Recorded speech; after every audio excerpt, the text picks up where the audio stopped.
ആളുകളെ പ്രാകാൻ, ശപിക്കാൻ മലയാളികൾ ഏറ്റവും കൂടുതൽ ഉപയോഗിക്കുന്നൊരു വാക്കാണ് കാലമാടൻ.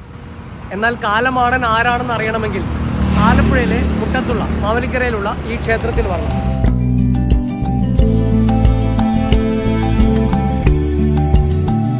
ഇത് കാലമാടൻ എന്ന് പറഞ്ഞാൽ? കാലമാടൻ എന്ന് പറഞ്ഞാൽ ഉത്തരന്മാരായ 5 പേരിൽ ഏറ്റവും ഇളയ ആളാണ്. നിങ്ങളുടെ കുടുംബക്ഷേത്രമാണോ? കുടുംബക്ഷേത്രമാണ്. ഇവിടുത്തെ ഒരു പ്രത്യേകത എന്താ? വർഷത്തിൽ ഒരിക്കൽ തുറക്കുന്ന ഒരു ക്ഷേത്രമാണ്.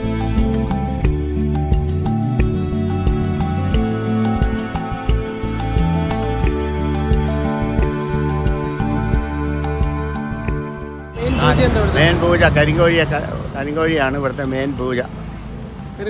കരിക്കുഴി കൊടുക്കുകയാണ്. പുറത്തു നിന്നൊക്കെ ആൾക്കാർ ഇവിടെ വരുന്നുണ്ട്. വിശ്വാസം അതുപോലാണ്.